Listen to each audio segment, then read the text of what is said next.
Hey creative friends, welcome to my channel and welcome to my first recipe for this amazing collaboration called DoughVember.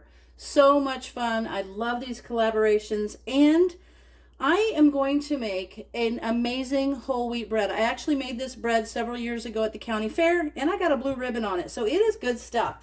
But I want to show you a couple things. If you watched my video about my Nutri-Mill, I want to show you that I did grind an entire container full. This took maybe 5 minutes. And the wheat, oh my gosh, it just smells really good, and it's just such a nice consistency, the flour. So I'm going to be using that in my recipe, but this is super simple. I'm going to take 2.5 cups. Now this is going to make 2 loaves, and of course you can break it up into little small rolls if you want. You can do anything, but this is a terrific whole wheat bread dough. So I'm going to take 2.5 cups of warm water. If you get it a little too warm, it's not the end of the world, because if you put it into your mixer bowl or your bowl, it's usually cool, and it will kind of cool that down. And then I'm going to take 2/3 of a cup of brown sugar. So, oh, I need to get my little spoon out. And we're going to add 2/3 of a cup of brown sugar, and then we're going to add the yeast, active dry yeast, and it's going to proof. And then once it proofs, we're just going to add all the other things to it. I need to have I have a little scoop that goes in this, but I don't know where it is right now. All right, there's 1/3, and then 2/3. Will that fit? Yeah, now it'll fit. Wouldn't fit a minute ago because it was too full. So now there's 2/3 of a cup of brown sugar, and the yeast is going to be so happy about that. It's going to love it. Then I'm going to put 2 tablespoons of active dry yeast. I buy mine in the big container at like Walmart, or not Walmart, of Cash and Carry, or now they call it the Chef Store, or Costco, because it is so much cheaper. It's like an entire 16-ounce of instant yeast, active dry instant yeast, for like $4, as opposed to the incredibly high price of the little packets at the store. So keep an eye out for that. Now what I'm going to do is I'm going to mix up that brown sugar in that warm water, and my yeast, it just can't wait to get in there and eat some of that brown sugar up. And then I'm going to let it sit for about 10 minutes. And what's going to happen is the yeast is going to wake up, and it's going to start foaming, and it's going to get excited, and that is what's going to rise your bread. So there's my 2 tablespoons of active dry yeast. And now it's just going to go in there and perfect. And then what I do, oftentimes, I'll rise my bread dough, or my bowl, and then I'll turn this on, kind of mix it up. There we go. Now I've mixed that in, and we're going to let it go for about 10 minutes and watch that yeast rise. Now there's some people will just put everything in at once and let it go, but I don't do that. I like to watch the yeast proof. It's already starting. So one thing I wanted to show you, I'm going to put dry milk in. This is dry milk. It is not instant milk. There's a difference. My recipe is for dry milk. If you're going to use the instant dry milk that you get at the store, you're going to want to double this, but this is just flat dry milk. So my ingredients are just for the dry milk, not for the instant. But I want to show you what I did. This container of dry milk is exclusively for my bread. So I used my little Cricut machine, and I put my recipe on this jar, because this is the one I will always have to have, and then that way I will never forget my recipe. So that's what I did with that. All right, so wow, that's really good yeast. Let me bring you over and let you see how it's already, I'll see if I can tilt you down, and you can see how that is already starting to proof. You see little bubbles. So I'm going to come back in about 10 minutes and add the other ingredients. This is a super easy loaf recipe for bread, and it's amazing. So I'll be back shortly. Okay, you can see how that proofed. You can see just foamy. So that's perfect. Now we're going to start adding the other ingredients. Okay, so for the other ingredients, oh, I need my little measuring cup. I'm going to get my 2-cup measuring cup, because what I will ultimately need is about 5.5 cups of the whole wheat flour. But as I add that, there's other ingredients to add, and I like to put them in a container and then kind of add it with the flour. And one of the things is a half a cup of gluten. And I have my wheat gluten right here, and what this is going to do is it helps create the bubbles and help the bread rise. So we want to make sure we get a half a cup of that in there. So I didn't pull my little half a cup thing off here, my little measuring thing. There we are. Okay, so here's my half a cup of wheat gluten. Sometimes you'll see it as Vital wheat gluten. I get mine from, it's at Anthony's. I get that right off of Amazon. So there is a half a cup of wheat gluten. That's going to help it rise. Now this makes it not a gluten-free thing. So, you know, pay attention to that. Some people are real sensitive to that. And then I'm going to do 2 teaspoons of salt. My little teaspoon. There it is. That's a tablespoon. I need a teaspoon. Don't want to overdo the salt. And I use the canning salt because there's no additives to that. So I have my jar of canning salt right there. And all these are on one shelf in my pantry. My pantry that's in my kitchen. What did I say? 2 teaspoons of salt.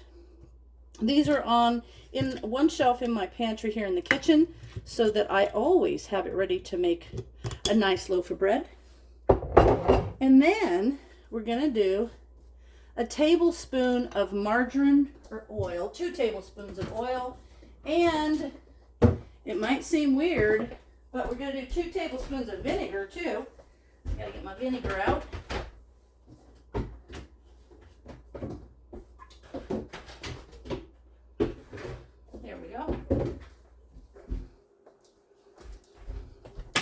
So this is okay. I've just got this apple cider vinegar, which is going to be just fine. So I'm going to do 2 tablespoons of vinegar and 2 tablespoons of oil.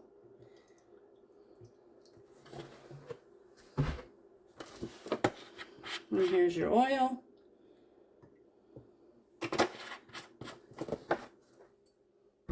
And I'm going to go ahead and add that in a minute after I add everything else.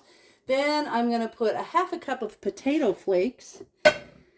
This, and you know, if you can potatoes, the water that's in the jar is fabulous for using in bread. So you could use that as the water here. So I'm going to do half a cup of potato flakes. There's my half a cup. I always read the recipe, even though I've done it for years.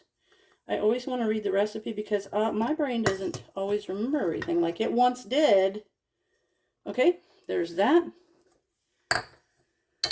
And now a 1/4 cup of instant, or not instant, but non-instant, non-fat dry milk. I'll get that for you. Here you go. A 1/4 cup of non-fat, not instant dry milk. Where's my little 1/4 cup? Right there it is.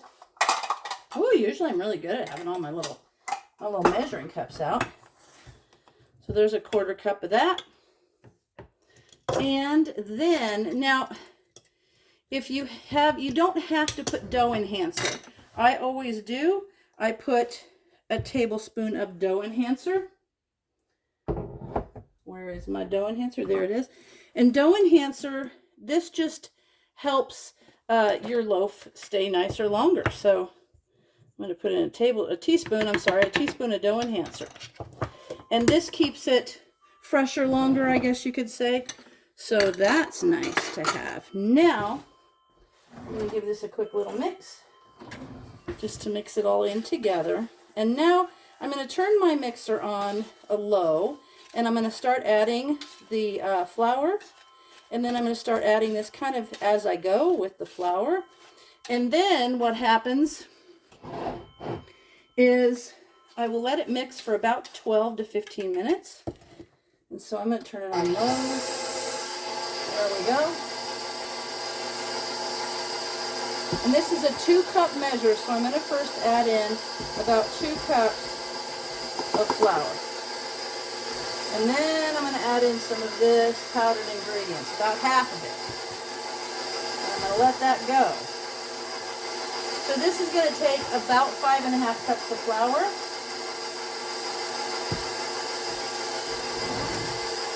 Let that mix. Get my little mixer. I'm a dangerous girl. I reach in here with my little spatula, kind of make sure that big chunks don't get on the wall of my bowl. I don't encourage people to do this. I've just done this for a long time. Okay, now I'll put some more in.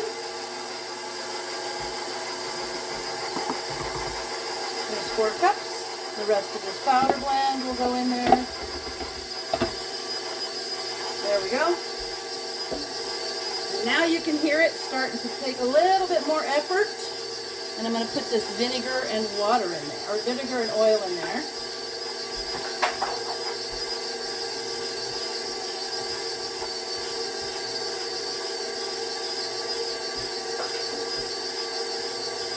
There we go. I'll let you come over here and see what it looks like. I hope you're all right if I move it. Can you see there? Yeah.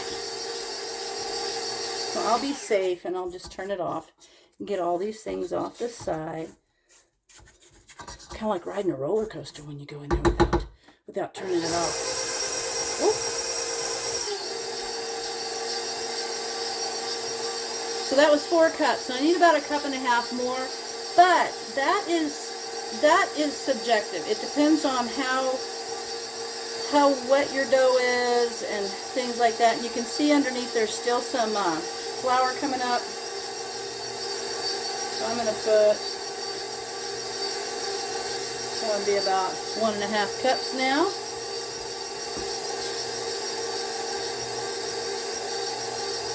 Oh my gosh, this flour smells so good. Like, you never think of flour smelling good, but it does. It smells so good. So super good. And this is a terrific, this will make two loaves, or it'll make a loaf, and a lot of times we'll make a roll, like hamburger style rolls, just for sandwiches for lunches.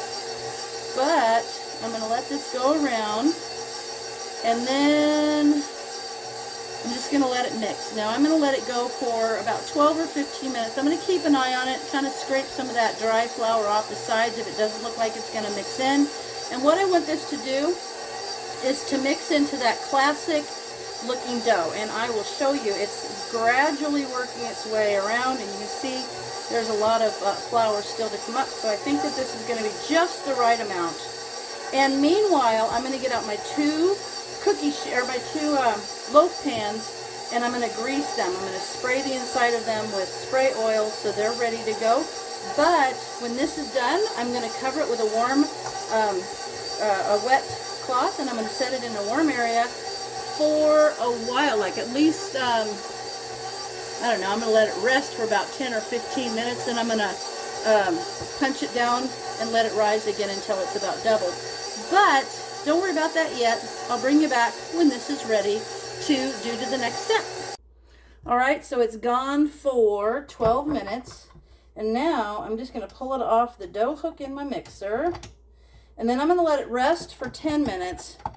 And then I will put it in the little loaf pans and let it rise until it's doubled. So as soon as this is 10 minutes and it's rested, I will come back to you. Okay, so it's been 10 minutes, and I did put all my flour in this bag, and I'm going to put this in the refrigerator because I'm using this for my next recipe, which is cookies. So now you can see how beautiful that dough is. Oh my gosh, it's just beautiful. Now I'm going to pull it out onto the counter, and then I'm just going to give it a quick little knead. I put some of the flour on the counter. I'm just going to give it a quick little knead. Then I'm going to cut it into 2 nice even pieces, and then I'm going to put it in my little, I got my little bread pans, and I've got them sprayed with the non-stick cooking oil spray. All right, that feels good. Perfect. Now I'm going to kind of form it into a nice round ball. And then I'm just going to cut it right down the middle. Now some people just like to shape it. One of the things that I like to do is I like to make it nice and even. So I use my rolling pin and I will roll it out into kind of a rectangle just to kind of spread it out, kind of make it even as you can, because it's going to pull back a little bit. Get a little bit of that flour underneath it. Make it a little rectangle. There we go. And I like to make it about as long as my pan, but longer this way. Okay, perfect. Now I'm going to roll it. Give it a good roll. There we are. And then I'm going to pinch the seams together because that's going to go on the bottom. And then I'm just going to take kind of and tuck the little ends under. Kind of like that. Just tuck the ends under. And then I'm going to put it in this bread pan. There we go. And that is the way one of those loaves look. Now I'll do the other one just for you. So that one's there. Then I might have to put a little bit more flour down because this one might stick a little. That's good enough. And don't be startled that whole wheat flour feels a little more grainy than regular flour that you might be used to if you've never used home ground flour. It's a good thing that it feels grainy, because if it didn't, you would know that all of the bran and the good things aren't in there.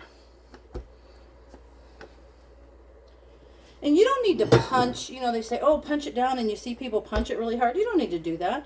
This dough never did anything to you. You don't need to punch it. Give it the love. And then, there we are. I'll make it a little bit longer. And I think that the rolling, I don't know, it's just my opinion, that rolling it gives it a little air almost in the loaf. So now I'm going to roll that up and kind of stretch it as I go. And then grab the seam, pinch it together. There we are. Take the ends and kind of push them in and under. And push this in and under. And then put it in the pan. There we are. Now, there we have it. Now I have these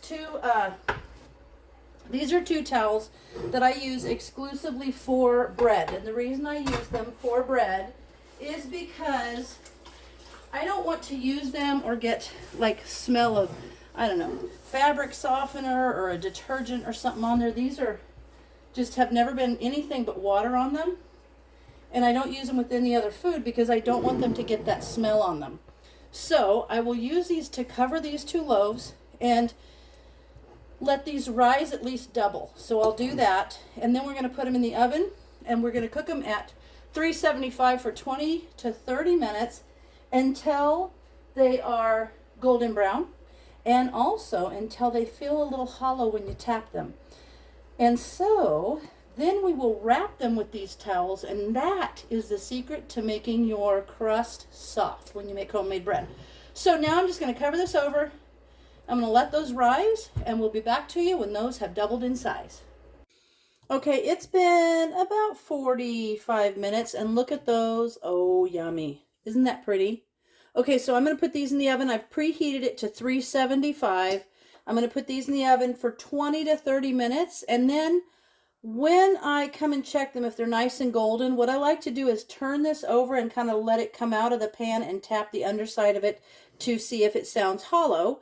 But for now, I'm just going to put it in the oven, and then I'll show you that when we come back in about 20 or 30 minutes. Okay, there it is. I'm going to show you.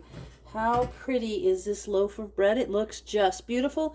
And now the secret to keeping the crust soft, a lot of people they complain when you make homemade bread that the crust is so hard, but it doesn't have to be. This is where I keep these two towels, these special towels, because what you do is you take it out. It comes out really easily. Beautiful. And you simply wrap your loaf in the towel and set it on a cooling rack to cool.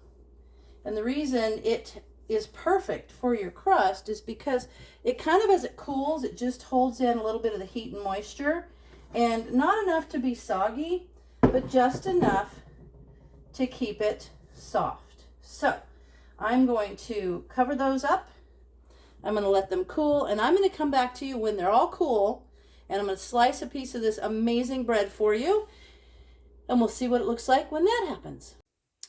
These have rested and they're pretty cool. I just want to show you how they look. So I'm going to move my little rack and I'm going to unwrap one of these. And I want you to see how soft that crust is. You see how soft that is? So good.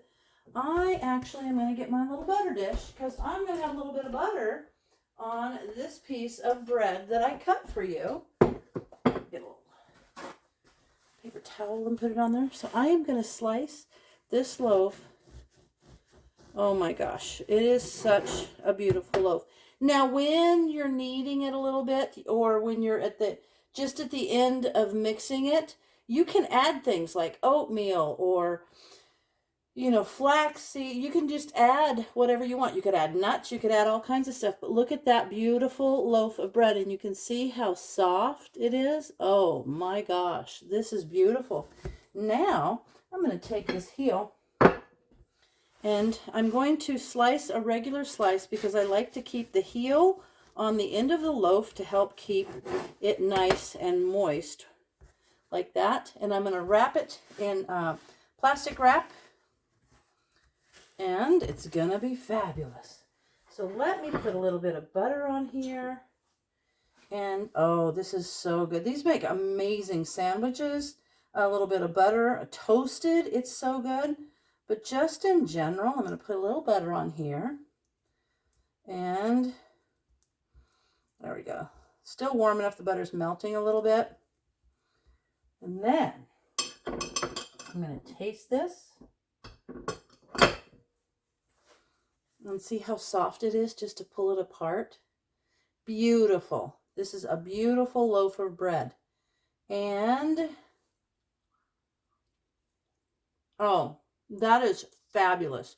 Such a good loaf of bread. I cannot wait to make my sandwich tomorrow for lunch with that. And there it is, a beautiful loaf of bread. And I hope you guys enjoyed this video, and you can see how easy it is to make home ground wheat bread. If you don't have a home grinder, buy a whole wheat flour at the store. But look at the kind of flour it is. Sometimes they'll have Bob's Red Mill is a good one.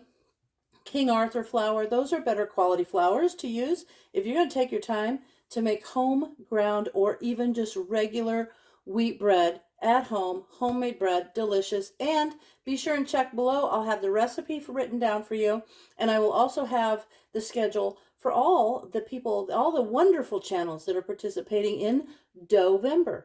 So as always, thanks for watching, and I will see you in my next video.